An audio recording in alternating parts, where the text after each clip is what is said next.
નમસ્તે મિત્રો, સ્વાગત છે તમારું કલ્પતરુ એકેડમીના ઓનલાઈન લર્નિંગ પ્લેટફોર્મમાં। મિત્રો, આજના વિડીયોમાં આપણે ધોરણ 10માં જે 3 તારીખે વિજ્ઞાનનું પેપર લેવાનારું છે, રાઈટ। તો એમના માટેના આઈએમપી પ્રશ્નો જે છે એ આપણે જોવાના છીએ। ચેપ્ટર પ્રમાણે મેં અહીં પીડીએફ બનાવી આપી છે। તો જોઈએ આપણે। પહેલો પ્રશ્ન તમને પૂછાઈ શકે, ઉષ્માક્ષેપક રાસાયણિક પ્રક્રિયા કોને કહે છે, ઉદાહરણ આપીને સમજાવો। તો તમારે એની પરિભાષા લખવાની છે અને નીચે ઉદાહરણ આપેલા છે। હવે મિત્રો, ઉદાહરણની અંદર કુદરતી વાયુનું દહન, તો તમે જુઓ તો અહીંયા ભલે ઉષ્મા જુદી પડે છે, રાઈટ, તો એની સાથે ઓક્સિજન દાખલ થાય છે, ઓકે। તો આ પ્રક્રિયા રિડક્શન અને ઓક્સિડેશન બંને પ્રકારની છે, ક્લિયર। એવી જ રીતે કોલસાનું દહન, તો કાર્બન અને ઓક્સિજન ભેગા થાય છે, તો એ રિડક્શન અને ઓક્સિડેશન પ્રકારની પ્રક્રિયા છે। એની સાથે સાથે સંયોગીકરણ પ્રક્રિયા પણ એને કહી શકાય, તો એ પણ તમને ખ્યાલ હોવો જોઈએ। અને વનસ્પતિ દ્રવ્યનું વિઘટન થઈ ખાતર બનવું, તો એ ઉષ્માક્ષેપક પ્રક્રિયા છે। તમે જોયું હોય તો જ્યારે વનસ્પતિ દ્રવ્ય સડતું હોય છે ત્યારે એની અંદરથી ગરમી પેદા થતી હોય છે।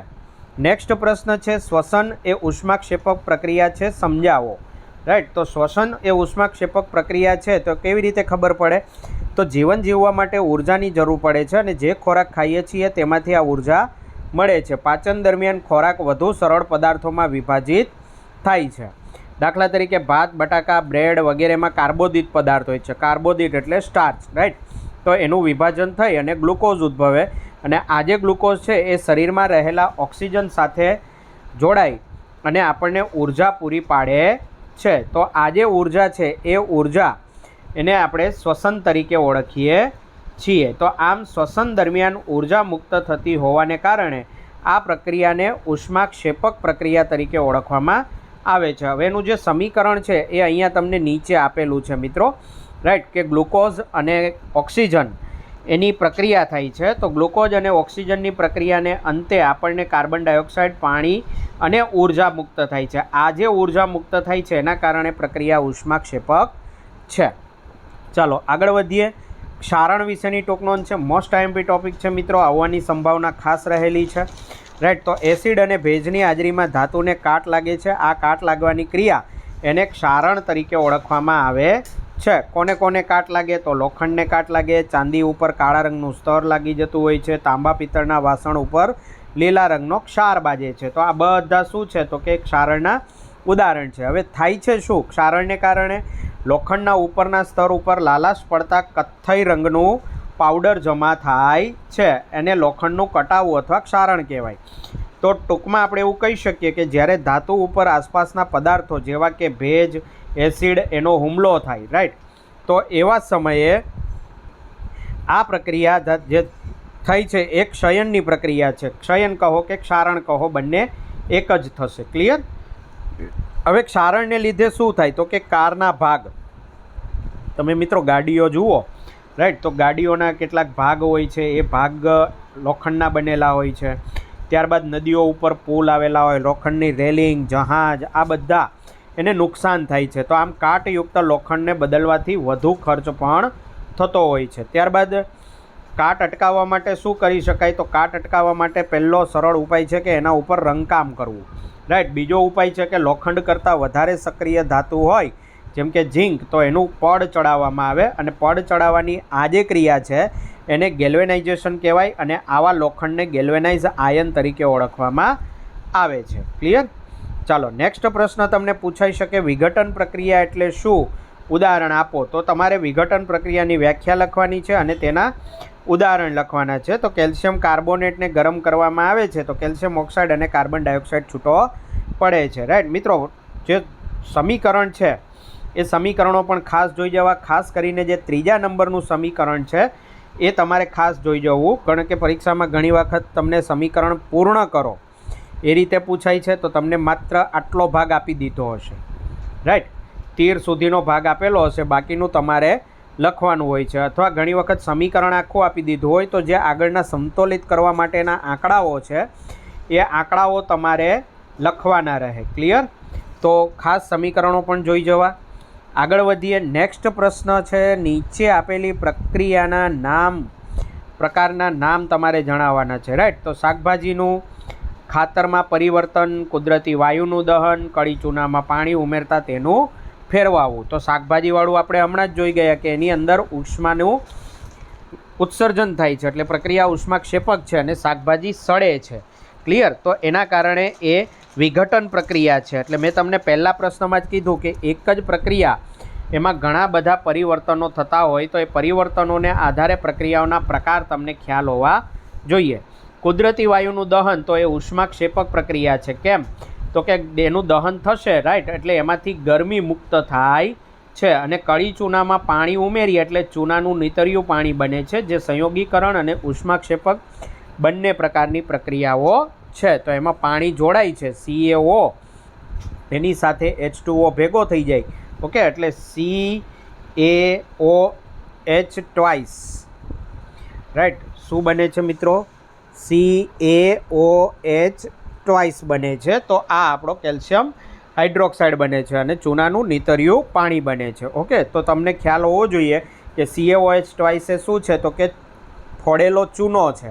અને ચૂનાનું નીતર્યું પાણી શું છે? તો તમે જો તમારા પપ્પા પાન માવો ખાતા હોય તો જોયું હશે કે એમાં જે ચૂનાનું પડીકું હોય છે, નાનકડી એવી પેકેટ, એની અંદર એ ચૂનો જોવા મળે છે. તો ચૂનો તળિયે બેસી જતો હોય છે અને પાણી ઉપર રહી જાય છે. તો એ પાણીને ચૂનાનું નીતર્યું પાણી કહે છે.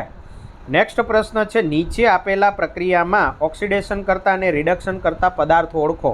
તો અહીં તમને મિત્રો મેં સેમ્પલ આપેલું છે, રાઈટ. તમને આવી કોઈ પણ પ્રકારની પ્રક્રિયા પૂછી શકે છે, તો તમને ખ્યાલ આવવો જોઈએ કે રિડક્શન અને ઓક્સિડેશન શું છે. ઓકે, તો જેમાં હાઇડ્રોજન ઉમેરા દૂર થતો હોય તો એ રિડક્શન. ક્લિયર?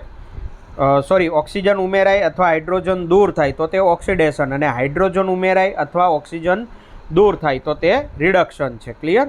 તો આ રીતે તમને પરિસ્થિતિ પ્રમાણે સમીકરણ જે આપેલા હોય તો એ તમારે જોઈ લેવાના, કેમાં ઓક્સિજન ઉમેરાય છે અને કેમાં ઓક્સિજન દૂર થાય છે. જેમાં ઓક્સિજન ઉમેરાતો હોય તો એનું ઓક્સિડેશન થાય, તો સામેવાળો તેનો રિડક્શન કરતા બને છે. ક્લિયર? ચાલો આગળ વધીશું આપણે. નેક્સ્ટ પ્રશ્ન છે, વિસ્થાપન પ્રક્રિયા કોને કહેવાય છે? તો વિસ્થાપન પ્રક્રિયા જે છે એ વિસ્થાપન પ્રક્રિયાનું ઉદાહરણ તમારે આપવાનું છે. તો મિત્રો, જ્યારે પણ પ્રક્રિયા તમને પૂછાય ત્યારે પહેલાં તમારે વ્યાખ્યા લખવાની અને એ પછી એના ઉદાહરણ લખવાના. તો જે રાસાયણિક પ્રક્રિયામાં વધુ ક્રિયાશીલ તત્વ ઓછા ક્રિયાશીલ તત્વને તેના સંયોજનમાંથી દૂર કરે તેને વિસ્થાપન પ્રક્રિયા કહે છે. અને સમીકરણ તમને અહીં આપી દીધા છે, તો આમાંથી કોઈ પણ એક સમીકરણ મિત્રો તમારે લખવાનું રહેશે. ચાલો આગળ વધીશું આપણે.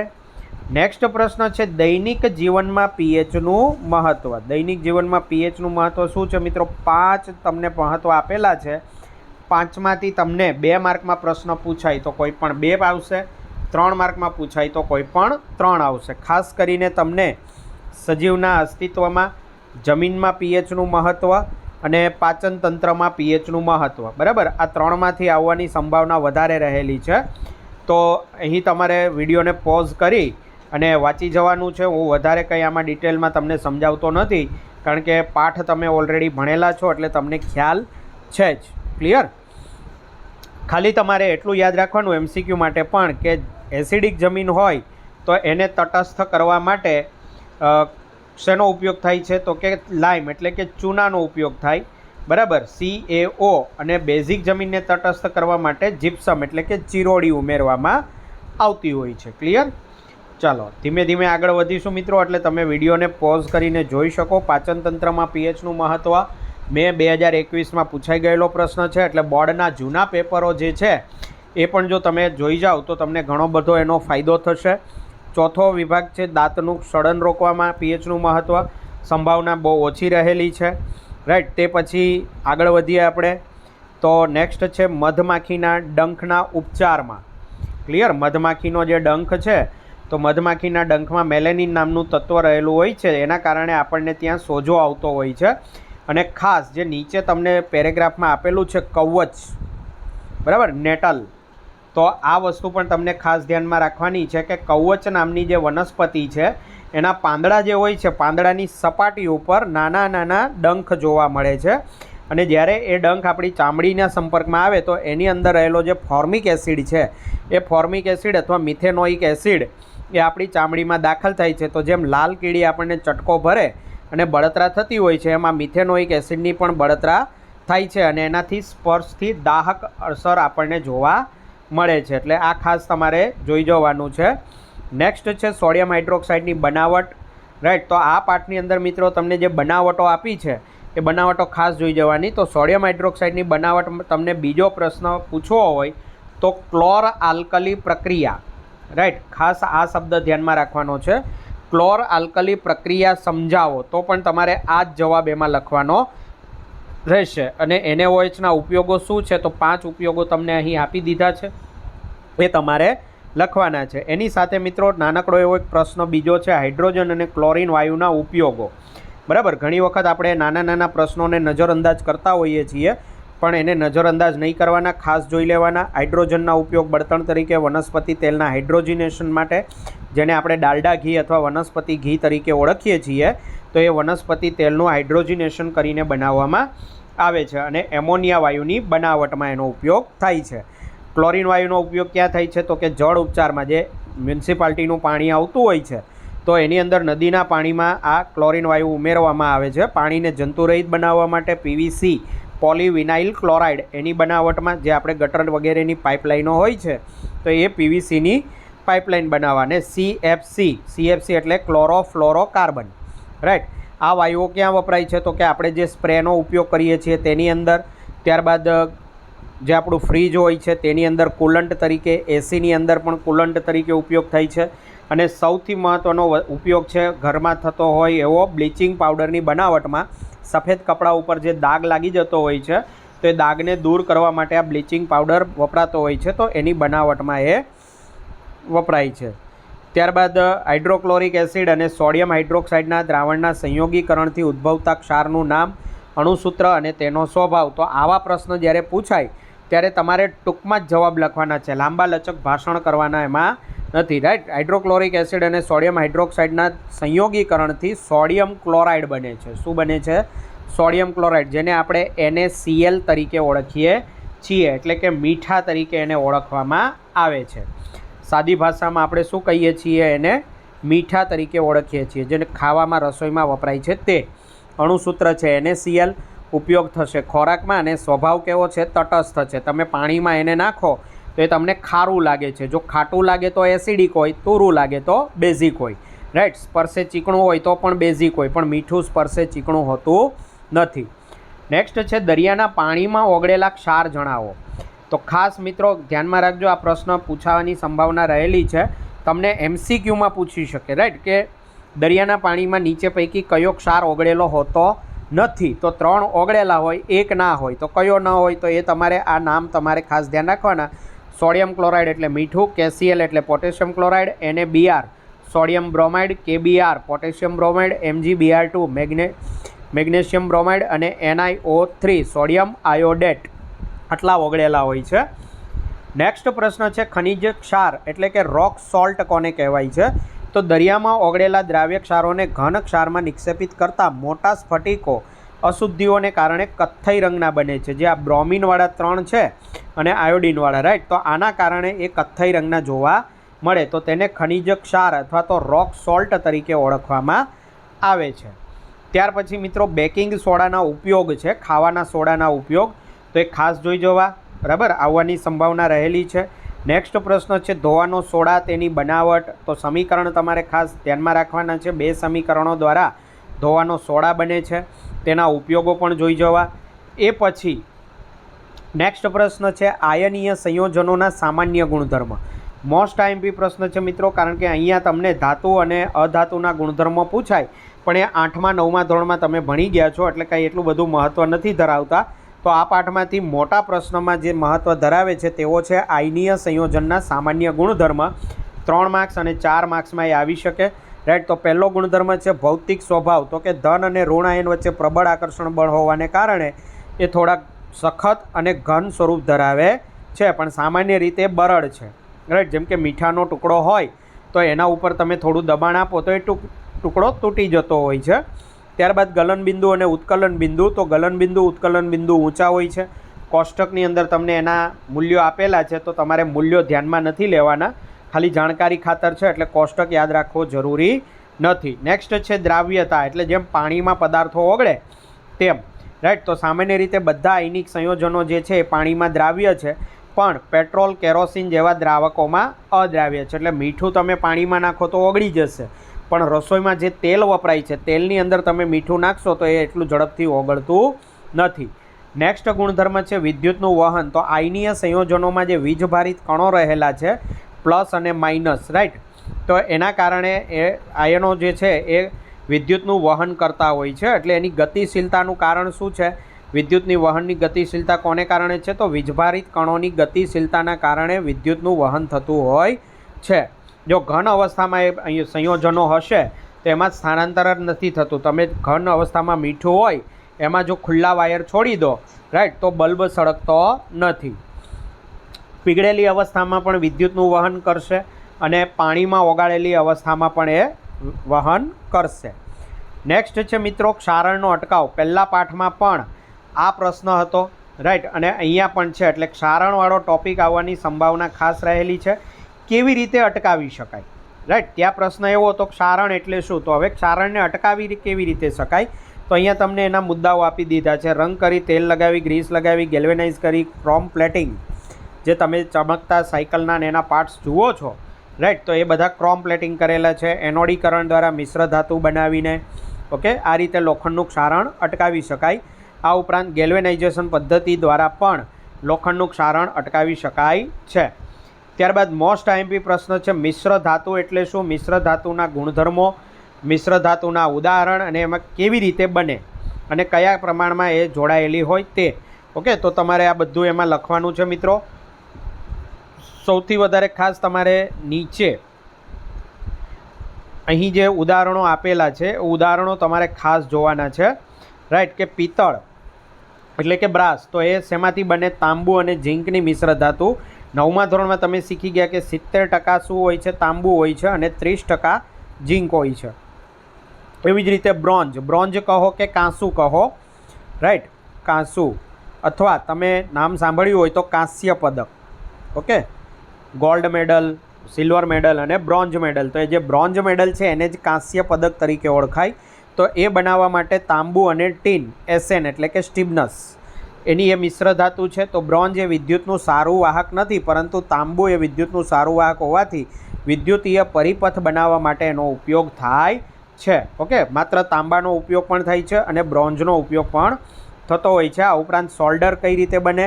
તો એ પીબી એટલે કે પ્લમ્બમ, સીસુ અને ટીન એની મિશ્ર ધાતુ છે. ઓકે, ત્યારબાદ સક્રિયતા શ્રેણીને ઉતરતા ક્રમમાં કે ચડતા ક્રમમાં ગોઠવવાનું તમને પૂછી શકાય, તો તમને ખાસ ધ્યાન માં રાખવાની છે એને કે સૌથી સક્રિય ધાતુ પોટેશિયમ, પછી calcium, magnesium, zinc, ferrous, copper, argentum અને એયુ એટલે ઓરમ, રાઈટ, સિલ્વર અને ગોલ્ડ એ સૌથી છેલ્લે આવશે. ચાલો, ત્યારબાદ ઝેડએનો ઉભય ગુણી છે, એટલે કે એ એસિડ ગુણધર્મ પણ ધરાવે છે અને બેઝિક ગુણધર્મ પણ ધરાવે છે. તો એસિડ બેઝ બંને સાથે પ્રક્રિયા કરે છે. જુઓ, HCl એટલે એસિડ થયો, NaOH એટલે બેઝ થયો, તો બંને સાથે એની પ્રક્રિયા થાય છે. તો એ તમારે આ રીતે દર્શાવવાની છે. નેક્સ્ટ પ્રશ્ન છે જે બોર્ડમાં પૂછાઈ ગયો છે, ખાસ સંભાવના રહેલી છે મિત્રો. ઓકે, કે સંયોજન એક્સ અને એલ્યુમિનિયમનો ઉપયોગ રેલવેના પાટાઓને જોડવા માટે થાય છે. તો સંયોજન એક્સને ઓળખો, પ્રક્રિયા કયા નામે ઓળખાય અને એનું સમીકરણ. તો સંયોજન છે Fe2O3. ત્યારબાદ એ પ્રક્રિયા જે છે એ થર્મિટ પ્રક્રિયા, કારણ કે હાઈલી ઉષ્માક્ષેપક પ્રક્રિયા છે. ખૂબ જ ઊંચા પ્રમાણમાં ઉષ્માનું ઉત્સર્જન થાય છે, જેના કારણે જે Fe2O3 છે એ પોતે લોખંડના સ્વરૂપે બને છે, પણ એ પીગળેલા સ્વરૂપે હોય છે. ક્લિયર?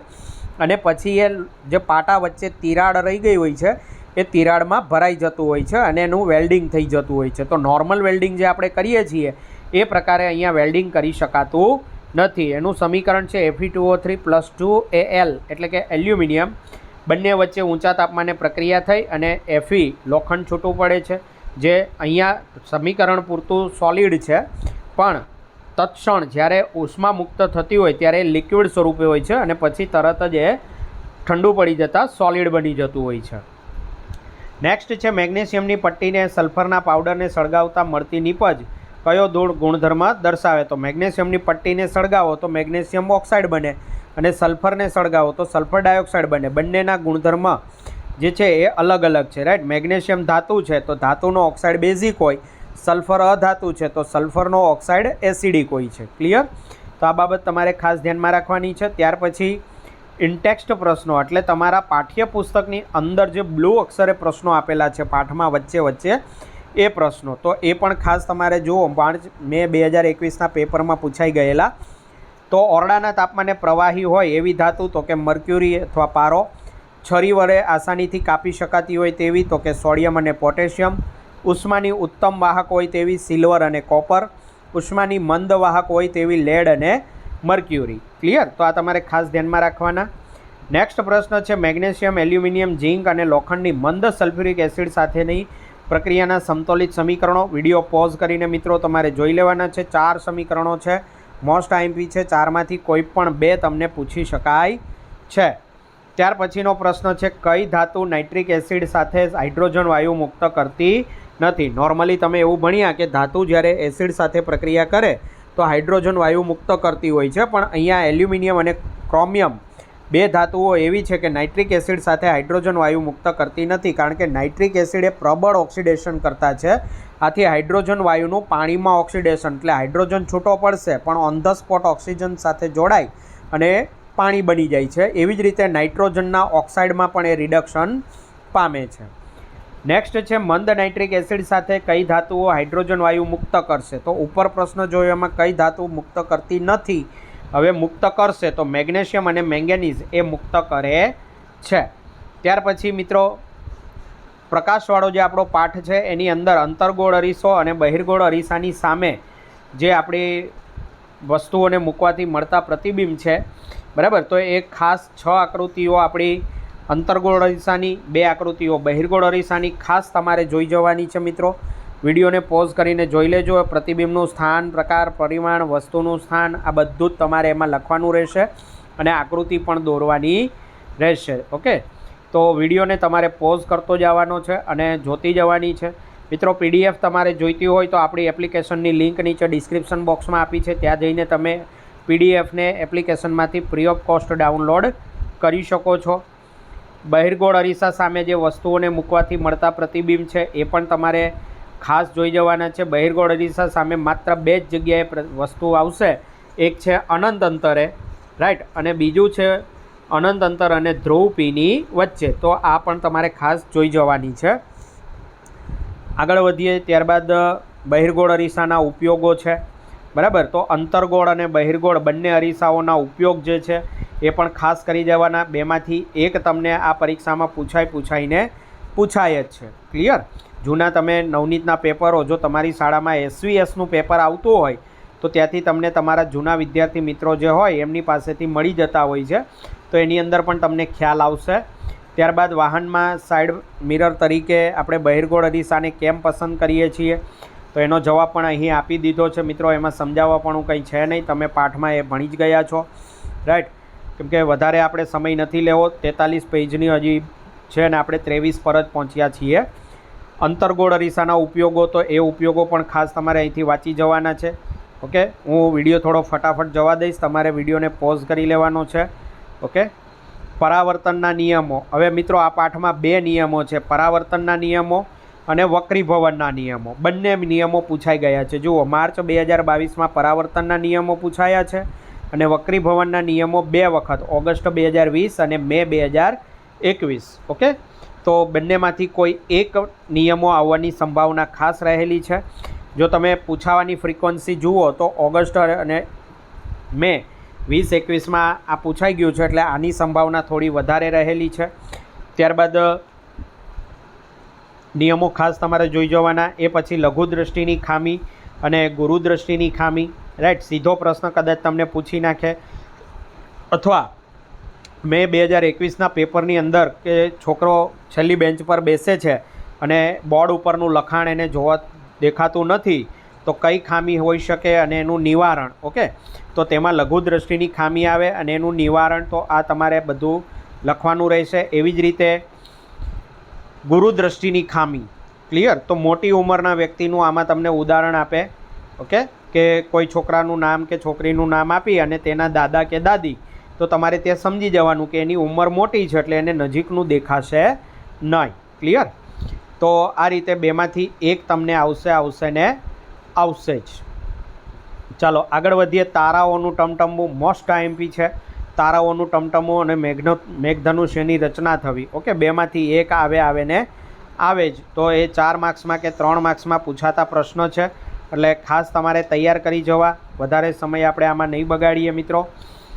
ત્યારબાદ આગળ વધીએ આપણે ધીરે ધીરે. તો વરસાદ પડ્યા પછી આકાશમાં મેઘધનુષ્ય દેખાય છે. ઓકે, નેક્સ્ટ પ્રશ્ન છે આપણો કે વરસાદ પડ્યા પછી આકાશમાં મેઘધનુષ્ય દેખાય છે. તો એ તમે પાઠમાં ભણી જ ગયા છો કે વરસાદ પડે પછી ચોમાસાની ઋતુમાં આકાશમાં ઘણા બધા વાદળો હોય છે, જેમાં પાણી નાની નાની બૂંદ સ્વરૂપે હોય, અને જ્યારે સૂર્યના કિરણો આ બૂંદ ઉપર આપાત થાય તો પહેલાં વક્રીભવન થાય, પછી વિભાજન થાય અને પછી આંતરિક પરાવર્તન થાય. એટલે 3 ઘટનાઓ અહીંયા એકસાથે થશે: વક્રીભવન, વિભાજન અને આંતરિક પરાવર્તન. અને આ 3 ઘટનાઓને અંતે જે પ્રકાશ બહાર આવે છે એ વક્રીભવન પામીને બહાર આવે, એના કારણે 7 રંગનો પટ્ટો જોવા મળે છે. ત્યારબાદ આંખનો આકૃતિ છે. ઓકે, ઓગસ્ટ 2020ની અંદર તમને પૂછાઈ ગયું છે. તો આકૃતિ હોય એની સામે તમને એરો મારીને નંબર 1, 2 આવી રીતે આપી દીધું હોય. ઓકે, તો તમારે એના જે નામ છે એ નામ તમને ખ્યાલ હોવા જોઈએ. ત્યારબાદ મનુષ્યનું શ્વસન તંત્ર સમજાવો. તો શ્વસન તંત્ર, ઉત્સર્જન તંત્ર અને પાચન તંત્ર 3માંથી એક આવે ને આવે જ. ક્લિયર? તો ખાસ તમારે તૈયાર કરી નાખવાના છે. આ શ્વસન તંત્રના ભાગો છે. એ પછી મનુષ્યનું ઉત્સર્જન તંત્ર છે. મોસ્ટ આઈએમપી પ્રશ્ન મિત્રો. ઓકે, તો તમારે આકૃતિ આ રીતે દોરી કાઢવાની છે, અને સાઈડમાં જે લખાણ બધું છે નામ નિર્દેશન, તો એ નામ નિર્દેશન પણ કરી દેવાનું. અને એના જરૂરી મુદ્દાઓ જે છે મૂત્રપિંડ, મૂત્રવાહિની, મૂત્રાશય, મૂત્રમાર્ગ, આ બધાના લખાણ તમારે એમાં લખવાનું રહેશે. ત્યાર પછી તફાવત છે મિત્રો વનસ્પતિમાં પાણીનું વહન અને ખોરાકનું સ્થળાંતરણ, કર્ણકો અને ક્ષેપકો તથા ધમની અને શિરા. તો 3માંથી કોઈ પણ એક આવી શકે છે મિત્રો. ખાસ તૈયાર કરી જજો. એ પછી આગળ વધીએ આપણે. તો પાચન ક્રિયામાં જે 3 રસ છે, આંતરડાની અંદર જે પાચન ક્રિયામાં 3 રસ મહત્ત્વનો ભાગ ભજવે છે, તો આ 3 રસના નામ અને એના કાર્ય એ તમારે ખાસ તૈયાર કરી જવા. ઘણી વખત પૂછાઈ ગયેલા છે.